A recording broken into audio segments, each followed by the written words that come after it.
Hello, hello, hello, ladies and gentlemen. If you don't know who I am, my name is Shook. I make videos for NBA, make videos for NFL.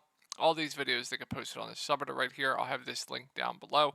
I make updates with all the news that comes out throughout the day. Anything you need here, I'll have it linked down below. I reply to you. You can ask me questions about the slate, anything you need. And then if you ever need to get a hold of me privately, you can get a hold of me on Twitter right here. And then yeah, um, excuse me. Let's get into my lineups from tonight. And I don't think I've ever been as mad as I've been the past 2 days. And you're gonna say, well, Tori or Shook, most of you guys know me by both, but well, Shook, didn't you win $1,300 last night? And by the way, before we get into this tilt, if you are interested in more in-depth content where I give you guys player pools, private videos, cores, night slates content, showdown content, main slate, all that good stuff, I'll have my Discord link down below. Now let's get into it. You're gonna be like, Shook, didn't you win like $1,500 last night?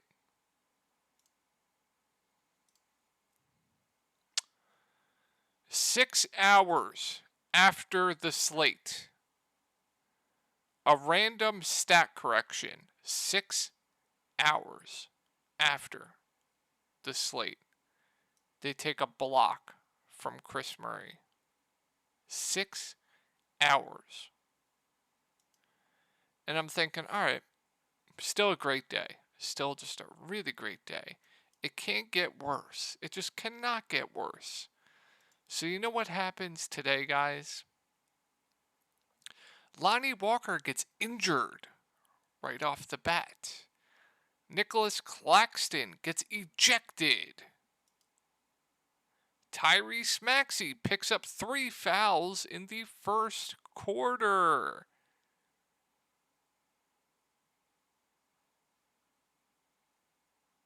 I'm going insane. I'm going insane. But my core today was Miles Bridges. I was really, really high on Miles Bridges today. He was one of my favorite plays in the slate. At low ownership, I absolutely loved him today. He smashed. Okongwu was a core play. He did great. Maxey core play. He busted. All the Sharks know that Maxey was one of the best plays in the slate. Ish Smith core play. He smashed. And then Claxton was another one of my favorite tournament plays in the slate and got ejected. Absolutely smashing. Ejected. But we still had some great nights in Discord. Just insane. Little Bink there. I believe he had a like $5,000 win in total. Where look at just amazing, amazing, amazing. But yeah, let's get into this slate. We got a nice little 6-gamer for you guys tomorrow. And the big news here is, or not news, but it's already happened, is Fred VanVleet is ruled out. We also have Tari Eason ruled out. So we'll see what they do with the starting lineup. They could do a number of things. They could start Aaron Holiday at the point. They could start Amen Thompson at the point. They could play, I don't know, they could play Jalen Green, more point. Like, either way, it's going to be usage bumps to, Jalen Green. And then whoever starts, I think it would be a good value. This is what I would prefer to happen. I would prefer like an Aaron Holiday to start, so the field kind of overlooks like an Amen Thompson, because I think Amen Thompson's going to get a pretty big bump anyway. I think he's going to have to play decent minutes. I think he's a really solid value at that price point with no Fred VanVleet. I still think if Holiday starts, Aaron that is, he'd be a pretty solid value at 3.3K as well. I would personally just prefer Amen Thompson because he's actually solid point per minute.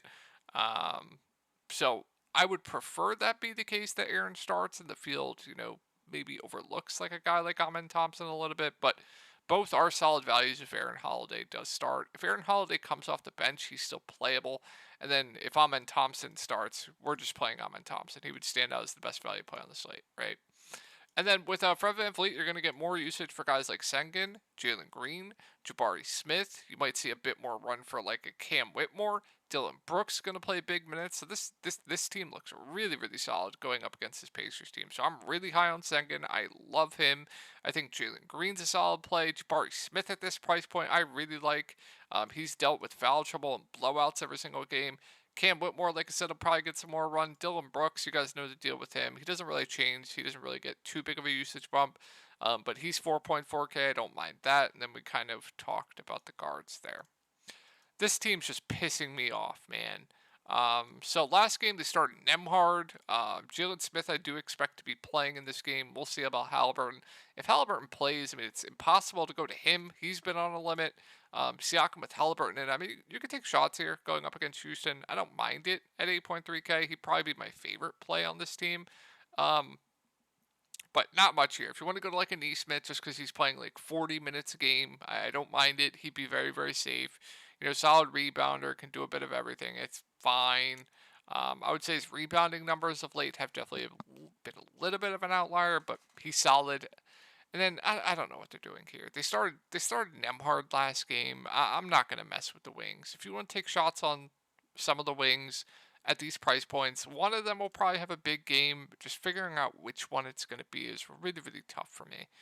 Now, if we get Halliburton out, then, we'll see what they do with the starting lineup. But that's when we can target, like TJ McConnell, Andrew Nemhard, just see who starts. Then the wings would look a lot better. Neesmith would have to play a ton. He'd be a good play. Then one of these wings, like Mather and Buddy Hield at their price points, one of them will probably have to do a ton, but they'll have to play decent minutes. Like, keep an eye on that. Halliburton news, could change the slate. Moving on to Dallas, it's a back-to-back here. I think Kyrie will play. It's just a thumb injury. So, like, assuming everyone's in, and I think Exum and Lively will continue to be out here. I think Luka and Kyrie are solid, going up against the Nets. Good spot for guards. So, I don't mind Luka. I don't mind Kyrie. At Luka's price point, I think it might be a bit easier to get to Kyrie at 8.5K. Like, Kyrie does seem a bit too cheap here. I expect he'll get some ownership tomorrow. So, like, I don't mind the top two guys here. I think they both look solid. Tim Hardaway Jr. with everyone healthy, a bit pricey for my liking. Josh Green, I'll let people chase the absolute game he had tonight. He seems overpriced to me. Hardy, no thank you. And then it's a back-to-back. Keep an eye on Kleba. If he plays, I actually think is a decent value, right? He's been playing about 30 minutes a game. He's been producing pretty well as well. So, like, if Kleba continues to start here, I do like Kleba for value. And this grouping of like Grant Williams, Derrick Jones Jr., they're playable. Derrick Jones Jr. had the bad game tonight. You saw Grant Williams with the big game tonight. It's like they're fine darts. I don't love it though. Dwight Powell got some backup 5 run tonight, but I don't know if I'd go there. And then if Kleber's out, whoever starts for value, they can do a number of things. They could start like a Powell, they could start a Holmes, and then like Grant Williams probably get some backup 5s. Like we'll see there. All right, moving on to Brooklyn. So we got news that Cam Johnson is uncertain for tomorrow. We have Ben Simmons, I believe, will be back. So Ben Simmons should be back here. We have Lonnie Walker, questionable. He came back into the game at like the last minute, I'm pretty sure. But he's questionable. I believe Dorian Finney-Smith will be out. Sharp's obviously out. So if all the guys were out that were out tonight, outside of Ben Simmons, and we also have if Cam Johnson's out, if Lonnie Walker's out, they're gonna have to run these guys into the ground. So like we'll see about Ben Simmons' minutes limit. If we get news that they're gonna have to play him more, then I like him at 6.2, but I would expect him to continue to be heavily limited here. But if these guys are out, you're going to see like a 7-man rotation here. You're going to see Cam Thomas play all the minutes he can handle. You're going to see Bridges play all the minutes he can handle. Claxton would have to play a ton of minutes. Dinwiddie would have to play a ton of minutes. Dennis Smith Jr. would have to play a ton of minutes. Royce O'Neal would have to play a ton of minutes. Like, if all these guys are out, Brooklyn's probably one of my favorite teams to target here. I would absolutely love Dinwiddie. I would really like Dennis Smith Jr. Royce O'Neal would have to play a ton. He'd be a really good value. Claxton I already like. He should be able to feast up against this Dallas front court. Mikal's a solid play. Cam Thomas, I like his ceiling a ton for tournaments. Like, if Cam Johnson and Lonnie are out, there's a ton to like here for Brooklyn. They're going to have to run a really, really tight rotation. Now, if we get Cam Johnson and Lonnie in with Ben Simmons back, I still think I like Cam Thomas still. I like Mikal Bridges still. I still like Claxton. And then, Ben Simmons himself will be heavily limited. Can't go there. The value here would still be fine. Like Spencer Dinwiddie at 5.3. With Ben Simmons back, could lose a bit of minutes, but would still be playable at 5.3. And then, guys like, especially if like Lonnie's out, we'll see about Dorian Finney-Smith. I believe he'll be out. We'll see here, but like the value would be in play.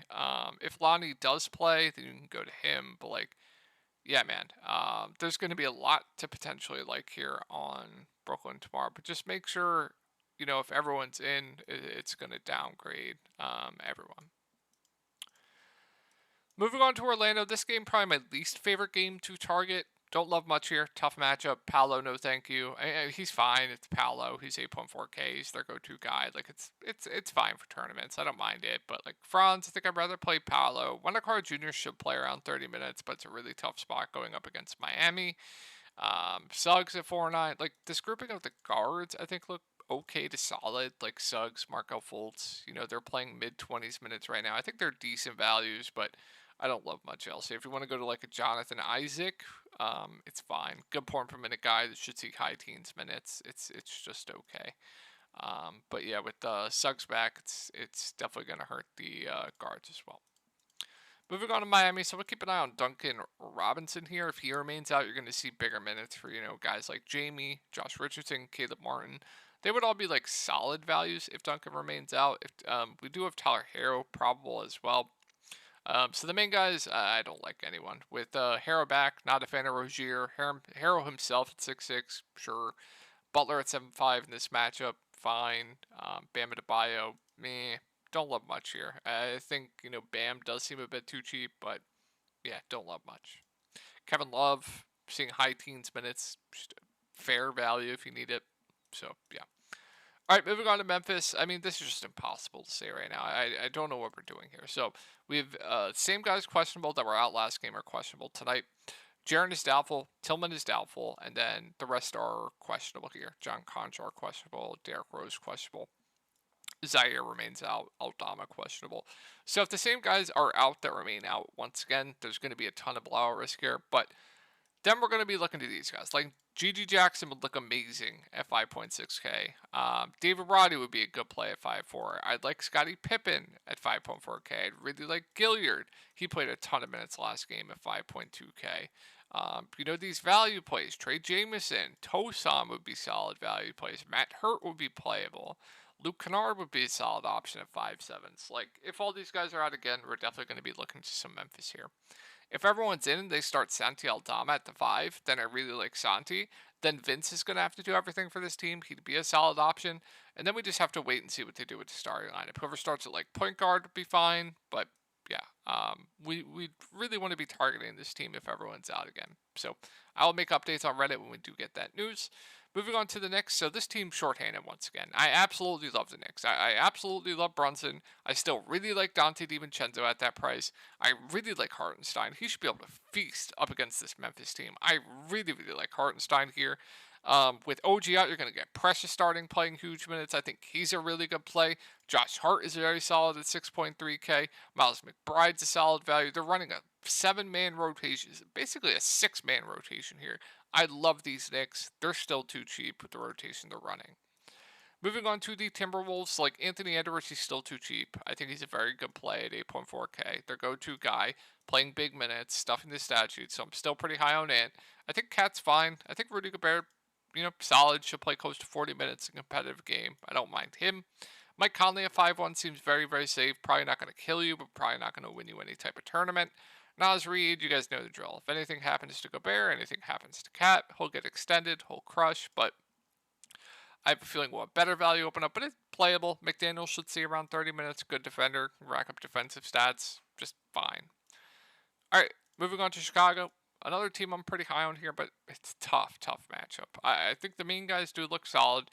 If they're going to be popular though in this matchup, I'm just fine fading. Like Minnesota, absolutely tough on defense, but if they're low owned because people are going to avoid because of the matchup, then yeah, I think Io playing 40 minutes a game is a pretty good play. We'll keep an eye on Caruso, especially if Caruso's out. Io, pretty strong. Then this grouping of like Javon Carter gonna have to play a decent amount. I'd have interest in him at the flat min price. Might see a bit more run for like Torrey Craig. What else? And then if Caruso's in, the main guys look good. White, DeRozan, Vooch, Caruso, and Io. But it's going to be like, if they're low owned, which they might be going up in this matchup, definitely have more interest. All right, moving on to OKC. So this news is very, very important. Let me explain why. Jalen Williams, Casey Wallace. Very, very important news here. We have Isaiah Joe out. If these two guys are out, I think they're going to have to play Giddey pretty big minutes here in a really good spot going up against Utah. So if you want to play for this late news, I think it could be a good idea. So if these guys are out, I'm really, really high on Josh Giddey. That being Jalen Williams, Casey Wallace. I think he'd have to play a decent amount. So like I'd really like Josh Giddey at that price point if they're out. I think SGA stands out as one of the best spin ups on the slate. I love him going up against this Jazz team. I think Chet's fine, and then Lou Dort's playable 4-3. He might have to play big minutes if they're out. And then if these guys are out, Aaron Wiggins becomes in play at 3-5, and then they might have to play like a Kenrich Williams a bit more. Moving on to Utah, I don't trust anyone. Markkanen, that's it. I don't trust anyone. I will say Keontae George's minutes have upticked of late, so if you keep giving him low to mid 20s minutes, he is going to grade out as a pretty good value. But outside of that, man, they closed with the whole bench of Markkanen last game. If you want to target like a low-owned Sexton, Clarkson, that's fine. But main two interests, ah, main interest here is Markkanen and Keontae George. All right, guys, that's going to wrap it up for the slate. I hope you guys had a great night tonight, and I will talk to y'all in the next one.